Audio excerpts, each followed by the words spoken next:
Bulatkan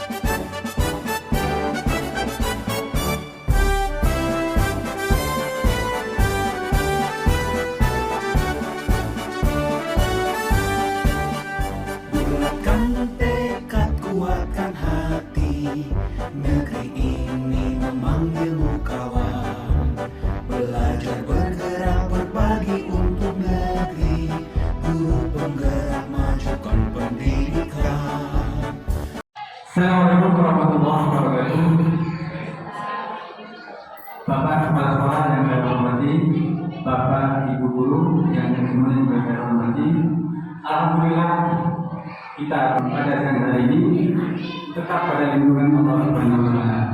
Bapak Ibu Guru yang saya hormati, yang pertama mohon izin perkenalkan saya sebagai calon guru penggerak ini melaporkan usia kepada Bapak Kepala Sekolah bahwa sampai saat ini alhamdulillah berkat dukungan Bapak Kepala Sekolah dan juga Bapak Ibu Guru sekalian, saya sudah berada di penghujung modul 1, yaitu 1.4. Seperti yang saya sampaikan kemarin bahwa perjalanan saya sebagai guru penggerak insya Allah akan menyelesaikan 10 modul. Ada 3 modul sebenarnya, namun setiap modul itu disebutkan lagi. Modul 1 ada 4 ya, ada 1.1, 1.2, 1.3, dan alhamdulillah pada saat sekarang ini saya sudah berada di modul 1.4. Nah ini semua berkat dukungan dari Bapak Ibu Guru semua, terutama dari Bapak Kepala Sekolah. Bapak Ibu Guru yang saya hormati, yang kedua saya mengucapkan terima kasih kepada Bapak Ibu semua yang mana pada siang hari ini, pada kesempatan hari ini, Bapak dan Ibu Guru sudah bersedia berkenan mengikuti acara atau kegiatan hari ini. Yang kedua, mohon maaf, pada kesempatan hari ini saya sama sekali tidak bermaksud untuk menggurui Bapak dan Ibu sekalian. Kalau masalah ilmu dan pengalaman, saya yakin khususnya Bapak Kepala Sekolah, Bapak dan Ibu Guru yang ada di sini pengalaman dari saya sudah lebih senior dari saya. Tapi seperti yang saya sampaikan, ini adalah sebuah tugas saya untuk menyelesaikan modul 1 ini, yang mana salah satunya adalah untuk diseminasi, untuk mengimbangkan apa yang saya dapat di modul ini kepada Bapak Ibu semua. Dan yang kedua, pada hari ini, mari kita saling berbagi. Khususnya saya sendiri yang ingin menambah pengalaman dari Bapak Ibu Guru. Bapak dan Ibu Guru pada modul 1 ini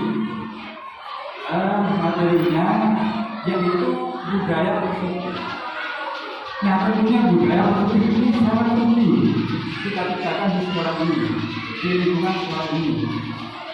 Kenapa? Kalau kita anak-anak kita sudah terbiasa dengan budaya positif, insya Allah kita semakin enak. Anak-anak itu sudah mengerjakan hal-hal positif, tidak terbebani lagi, tidak takut dengan dan sebagainya. Nah, bagaimana kita bisa menciptakan budaya positif ini? Nah, ini ada beberapa konsep utama yang mungkin bisa kita lakukan di ini. Yang pertama yaitu perubahan paradigma belajar.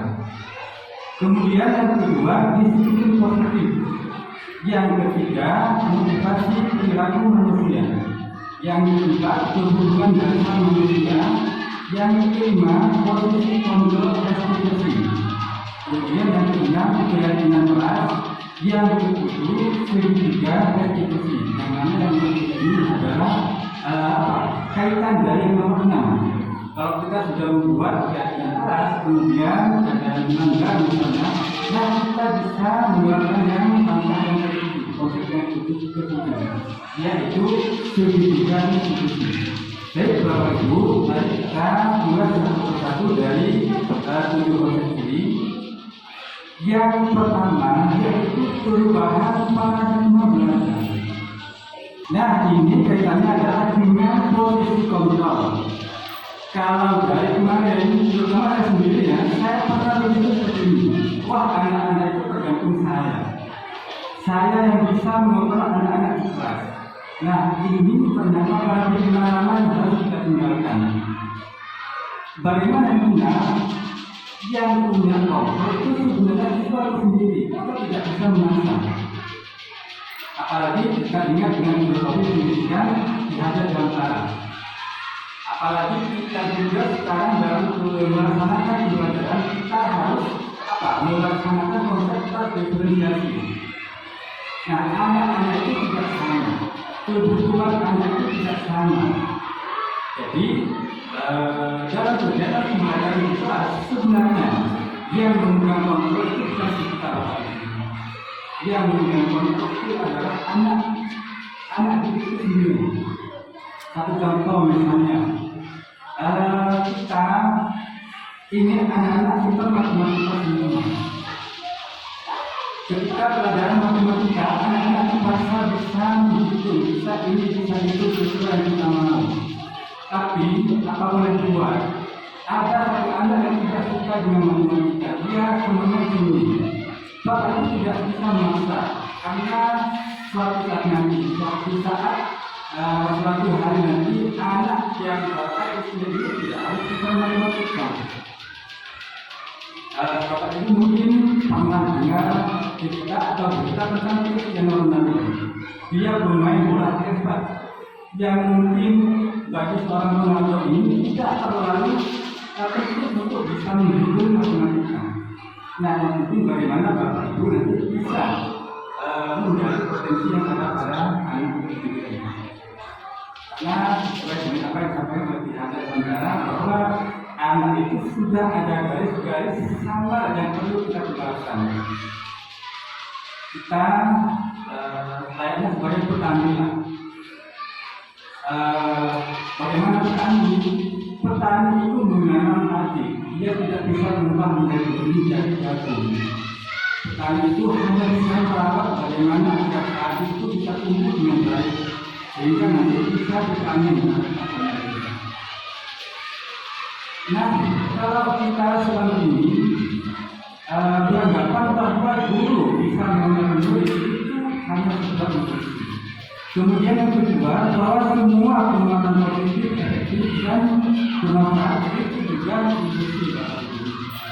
Kemudian kalau kita punya pikiran bahwa kritik dan membuat orang merasa salah dapat mengembangkan karakter. Nah, itu tidak sebuah ilusi.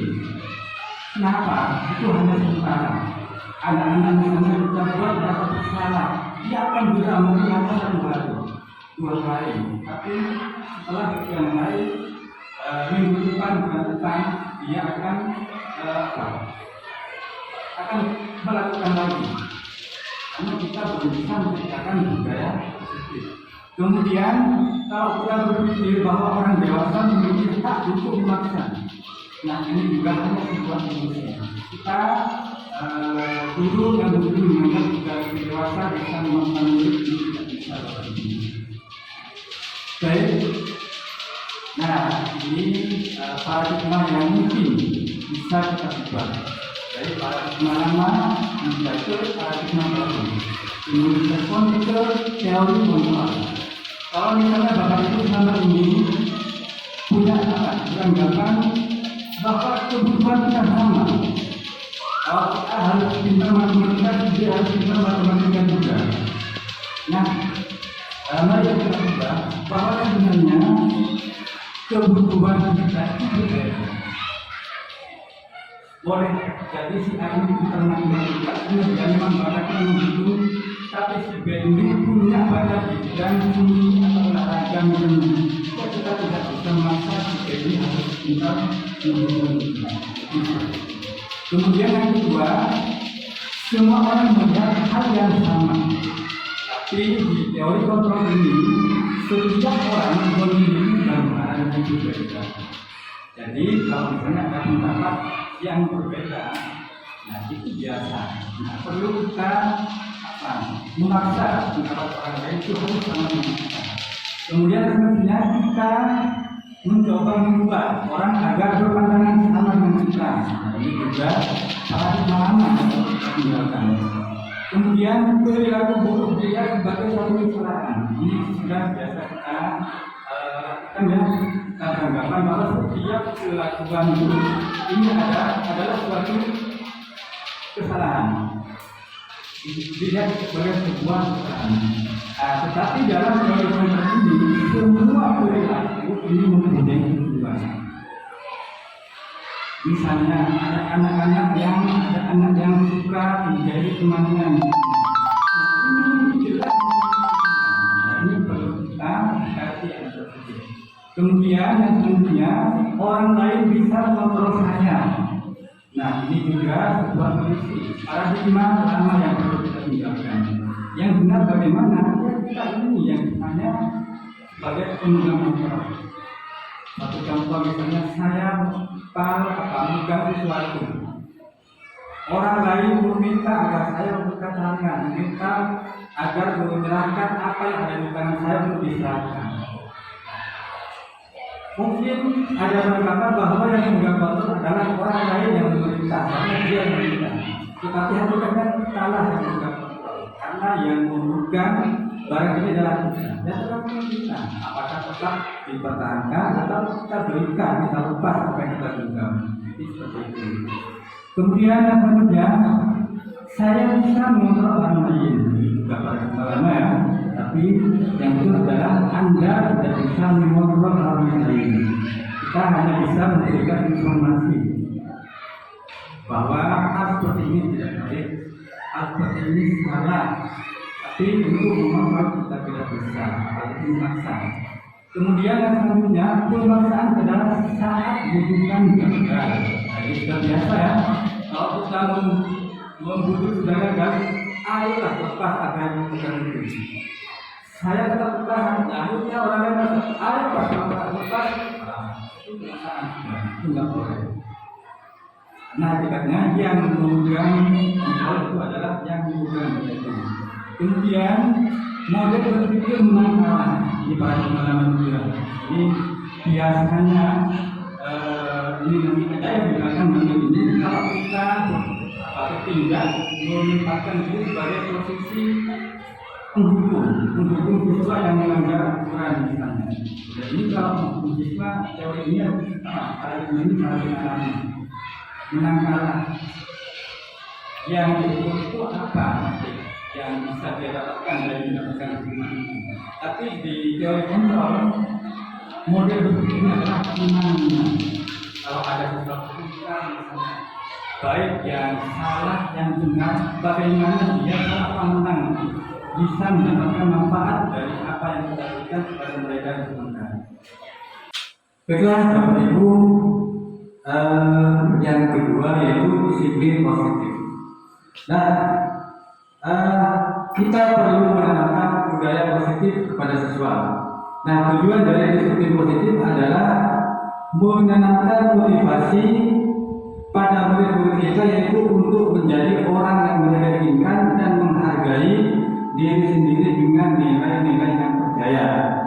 Kemudian ketika murid-murid kita memiliki motivasi tersebut, mereka telah memiliki motivasi intrinsik yang berdampak jangka panjang. Nah, beda kalau murid kita motivasinya melalui tindakan. Baiklah Bapak Ibu, yang berikutnya yaitu disiplin positif. Nah, tujuan dari disiplin positif ini adalah menanamkan motivasi pada murid-murid kita yaitu untuk menjadi orang yang mereka inginkan dan menghargai diri sendiri dengan nilai-nilai yang mereka percaya. Nah, kemudian ketika murid-murid kita memiliki motivasi tersebut, mereka telah memiliki motivasi intrinsik. Nah, ketika sudah memiliki motivasi intrinsik, murid tidak lagi mengharap imbalan, tidak lagi takut akan hukuman, karena hukuman dan imbalan ini adalah faktor eksternal. Murid ini hanya bisa membuat berat pada anak-anak kita sesaat. Sekarang misalnya melanggar, kita hukuman misalnya, atau kita menyuruh sesuatu kepada siswa, kita beri imbalan. Nah, masa seterusnya mau kita beri imbalan? Oke, kalau kita misalnya yang sebagai gurunya, kalau misalnya diganti, ada guru pengganti, mereka menyuruh siswa tanpa imbalan. Nah, ini siswa tersebut tidak akan bisa, tidak akan melakukannya seperti yang mereka lakukan kepada kita. Nah, ini kalau faktor eksternal, bukan intrinsik. Nah, disiplin positif ini harapan kita adalah bagaimana siswa itu melakukan sesuatu muncul dari keyakinannya sendiri. Yang berikutnya yaitu motivasi perilaku manusia. Dan menurut Dian Dosen, dalam bukunya ada 3 motivasi perilaku manusia. Yang pertama, untuk menghindari ketidaknyamanan atau hukuman. Nah, ini berkaitan dengan yang saya sampaikan tadi. Kemudian yang kedua, untuk mendapatkan imbalan atau penghargaan dari orang lain. Nah, yang ketiga, ini yang kita harapkan, yaitu untuk menjadi orang yang mereka inginkan dan menghargai diri sendiri dengan nilai-nilai yang mereka percaya. Nah, kalau siswa sudah melakukan sesuatu sesuai dengan keyakinan yang mereka miliki, mereka tidak lagi mengharap imbalan, tidak lagi takut atau hukuman. Nah, ini yang kita harapkan kepada siswa ke depannya. Kemudian yang selanjutnya yaitu kebutuhan dasar. Dan seluruh tindakan manusia ini pasti memiliki tujuan tertentu. Semua yang kita lakukan adalah usaha terbaik kita untuk mendapatkan apa yang kita inginkan. Nah, ketika kita mendapatkan apa yang kita inginkan, sebetulnya saat itu kita sedang memenuhi satu atau lebih dari kebutuhan tersebut. Nah, ini kaitannya dengan siswa. Ketika siswa itu melanggar, mungkin ada salah satu kebutuhan yang tidak mereka penuhi. Yang pertama yaitu kebutuhan bertahan hidup. Yang namanya bertahan hidup, ya butuh makan, minum, dan lain sebagainya. Siswa sedang lapar misalnya, dan mereka itu tidak akan konsentrasi di kelas. Kemudian yang berikutnya penguasaan. Yang ketiga kasih sayang. Yang keempat kebebasan. Yang kelima kesenangan. Nah, kalau salah satu dari 5 kebutuhan dasar ini tidak terpenuhi, maka siswa ini akan melakukan sesuatu yang mungkin tidak kita inginkan. Kurang kasih sayang misalnya, baik kurang kasih sayang di rumah atau kurang kasih sayang dari kita di sekolah. Nah, kalau misalnya ada siswa yang nantinya melanggar misalnya atau ke sekolah datang terlambat misalnya, ini perlu kita ganti. Kita perlu cari tahu, mungkin ada salah satu dari 5 kebutuhan yang tidak bisa mereka penuhi. Baik, yang selanjutnya yaitu posisi kontrol. Nah, ini posisi kontrol kita sebagai pendidik, sebagai guru, bagaimana menghadapi siswa. Ada 5 posisi kontrol di sini, yang kemudian dibagi 2. Yang 2 yaitu masuk identitas gagal, yang 3 masuk identitas yang sukses. Yang pertama yaitu posisi penghukum. Nah, ini mohon maaf ya, ini juga sering saya lakukan ketika ada siswa yang melanggar, ada siswa yang lambat misalnya datang. Kamu lambat, ayo berdiri di kelas, kamu belajar di luar kelas. Ini apa namanya? Menghukum, posisi kita sebagai penghukum. Nah, ini yang tidak boleh kita lakukan. Kalau misalnya dari kemarin sudah biasa kita lakukan, mari kita berubah mulai sekarang, kita berubah bersama-sama. Kemudian yang kedua, posisi kita sebagai pembuat merasa bersalah. Nah, ini biasanya kita menceramai siswa panjang lebar. Nah, gimana kamu lambat? Bapak kecewa kamu selalu berbuat seperti itu. Nah, siswa ini bisa tahu Bapak Ibu. Kalau siswa itu dibuat merasa bersalah, siswanya akan down. Kemudian yang berikutnya kita bisa posisikan sebagai teman. Nah, kalau kita berada di posisi teman, teman-teman ini masuk identitas sukses. Misalnya ada siswa yang melanggar misalnya, kita ganti. Nah, bisa nggak bantu Bapak untuk berikutnya tidak melakukan ini misalnya? Atau di sini, ayolah lakukanlah seperti ini, bantu Bapak lah. Atau misalnya gini, ayo Bapak bantu, kalian besok seperti ini ya. Ini kita sedang memposisikan diri sebagai teman. Lalu yang keempat yaitu sebagai pemantau. Nah, di posisi pemantau ini juga tergolong identitas sukses. Nah, ini biasanya terkait dengan peraturan-peraturan yang sudah ada. Ini jelas ya, kalau pemantau ini, misalnya kalau siswa seperti ini dapat konsekuensi seperti ini misalnya. Ini kita memposisikan diri sebagai pemantau. Nah, yang sebenarnya yang kita harapkan yaitu di posisi kontrol kelima, yaitu sebagai posisi kontrol manager. Nah, kita tidak langsung memfonis siswa, tidak langsung menghukum dan lain sebagainya. Kita menanyakan dulu kepada siswa, nah kok kamu bisa seperti ini? Nah, ini sebenarnya yang kita harapkan yaitu posisi sebagai yang kelima, yaitu sebagai manager. Baiklah, yang selanjutnya yaitu kita perlu membentuk sebuah keyakinan kelas. Nah, mengapa keyakinan kelas, Bapak Ibu? Kenapa kok tidak peraturan kelas? Kalau misalnya, kalau dari kemarin kita biasa membuat peraturan kelasan ya, begitu siswa masuk langsung ada peraturan kelas, tidak boleh ini, tidak boleh itu. Begitu siswa naik dari kelas rendah kelas tinggi langsung ada peraturan kelas. Nah, tanpa melibatkan siswa. Nah, kalau peraturan kelas ini biasanya siswa itu akan tertekan. Kenapa? Karena mereka itu tidak dilibatkan dalam proses pembuatan peraturan kelas.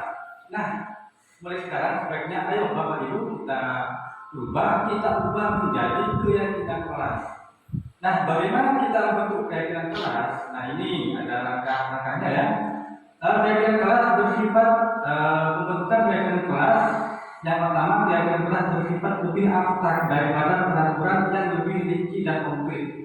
Nah, kalau di peraturan kelas misalnya tidak boleh membuang sampah sembarangan misalnya. Nah, kalau di keyakinan kelas itu kita buat simpel saja. Kita menjaga kebersihan misalnya. Nah, itu masuk peraturan kelas yang kita perlu sepakati bersama. Nah, untuk membentuk keyakinan kelas, ini kita buat berupa pernyataan-pernyataan universal. Apa pernyataan yang dulu? Kemudian pernyataan keyakinan kelas senantiasa dibuat dalam bentuk positif.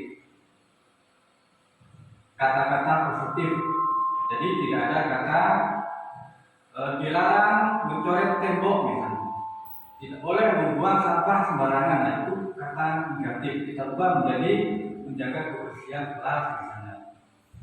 Kemudian keyakinan kelas hendaknya kita tidak terlalu banyak sehingga mudah diingat dan dipahami oleh semua warga kelas. Keyakinan kelas sebaiknya sesuatu yang dapat diterapkan di lingkungan tersebut.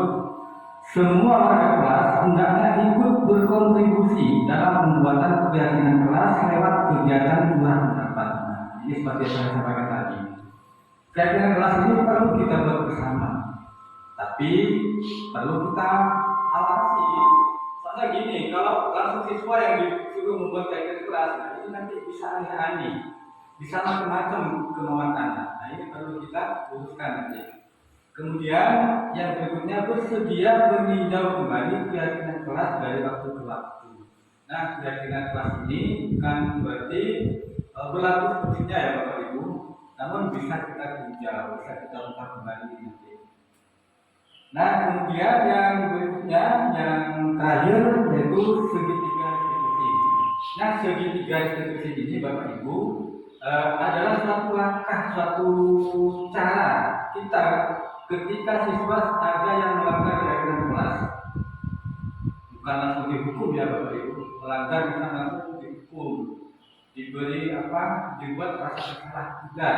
Tapi ada beberapa langkah. Ini yang pertama yaitu kita perlu menstabilkan identitasnya dulu. Siswa itu dibuat tenang dulu. Misalnya ada siswa yang anggaplah membuat kesalahan mengetek misalnya satu lagi, kita panggil nanti. Nah, Sebenarnya kemarin itu ada juga kok teman kalian yang kontak di sana. Bapak dulu waktu sekolah juga pernah kok kontak misalnya ya. Nah, itu insya Allah anak akan menjadi tenang. Kemudian yang kedua, validasi tindakan yang salah. Nah, semua perilaku memiliki alasan. Ini anak diminta, kenapa nak kok membuat kok seperti itu? Nak kenapa kok mencontek? Nah, misalnya, iya Pak, saya mencontek karena nggak sempat belajar misalnya. Atau tadi malam bangun terlambat misalnya, langsung berangkat ke sekolah tempat belajar. Nah, di sini kita sudah tahu alasan anak kenapa kok mencontek. Nah, yang berikutnya yaitu menanyakan keyakinan. Nah, ketika anak sudah menyadari kesalahannya, nah gimana? Apakah yang kalian lakukan itu sudah sesuai dengan keyakinan kelas? Nah, anak pasti menjawab tidak Pak, tidak sesuai dengan keyakinan kelas yang pernah saya buat. Nah, seperti itu Bapak Ibu. Nah, dari sini anak itu kita ajak untuk berikutnya agar tidak melakukan hal serupa lagi. Nah, insya Allah dengan cara-cara seperti ini anak tidak menjadi tertekan. Anak nantinya tetap kembali ke kelompoknya itu dengan karakter yang lebih kuat lagi. Nah, baiklah Bapak Ibu, mungkin hanya itu yang bisa saya sampaikan untuk pertemuan kali ini. Mungkin sebelum ditutup barangkali ada yang mau disampaikan, ada yang mau ditanyakan, silakan dulu. Saya silakan. Oh ya, Bu Ana silakan.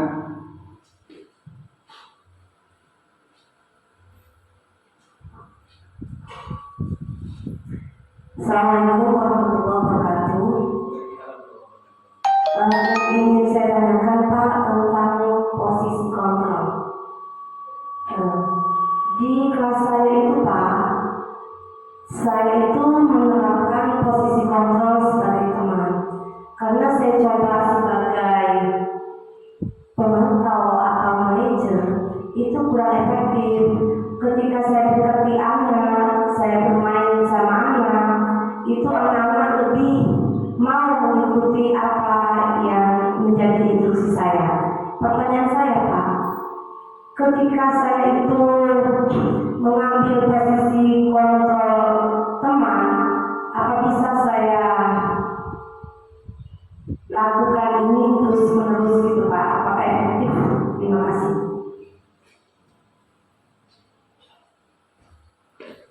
Ya, terima kasih Ibu Ana. Nah, sebenarnya posisi kita sebagai teman itu sudah masuk ke identitas, sudah baiklah kita lakukan kepada siswa. Namun Ibu, apakah selamanya kita ada posisi itu?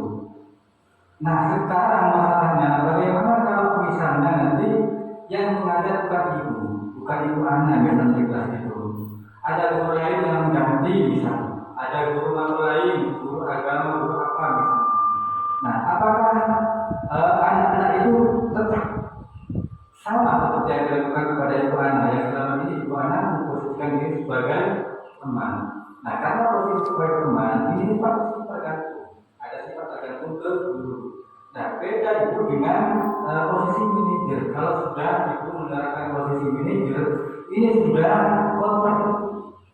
Siswa sudah tersebut sebuah yang mereka yakini. Ini kalau kita latih setiap hari misalnya siswa itu kita memposisikan kepada siswa itu sebagai manajer. Nah, kalau menurut saya di guru tetap posisi manajer ini jangan paling, tetapi posisi teman juga tetap harus kita lakukan kepada siswa. Karena kita tidak mungkin selamanya langsung berada di posisi pemantau misalnya. Suatu saat kita bisa berada ke posisi teman juga. Nah, ini tergantung situasi yang kita hadapi serta Ibu. Mungkin itu yang bisa saya jelaskan. Iya Pak, terima kasih. Ya, terima kasih Bu Ana. Baik Bapak Ibu, terima kasih atas kesempatannya pada siang hari ini. Dan mohon dukungannya ya Bapak Ibu. Insya Allah saya pada awal Februari nanti akan memasuki modul 2.1. Mohon dukungannya terutama pada Bapak Kepala Sekolah, mohon tetap dukungannya sampai akhir sampai tuntas. Dan juga mohon doanya kepada Bapak Ibu semua. Baik, terima kasih. Saya akhiri. Mohon maaf apabila ada banyak kesalahan. Saya akhiri. Assalamualaikum warahmatullahi wabarakatuh. Waalaikumsalam warahmatullahi wabarakatuh.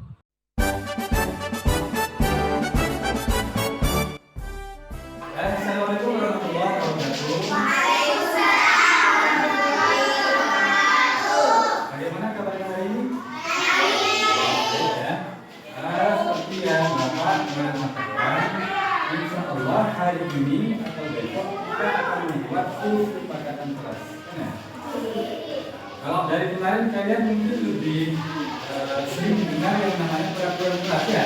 Peraturan kelas harus datang jam 7. Kalau lambat biasanya dihukum kan ya kemarin kan. Mulai hari ini sholat kita akan membuat kesepakatan kelas, yang mana kesepakatan kelas itu akan kita buat bersama. Kalian semua akan saya libatkan, ya. Maunya kalian kelas ini seperti apa? Nanti tetap terus saya ngobrol. Nanti kalian itu membuat kesepakatan kelas. Kalau saya libatkan kalian sendiri tanpa pengawasan, nanti ditanya ini juga. Dan kenapa kesepakatan kelas itu penting, bukan peraturan kelas? Ini dalam rangka akan membuat kalian nyaman di kelas, akan membuat kalian dalam mengikuti kegiatan pembelajaran itu tidak terbebani.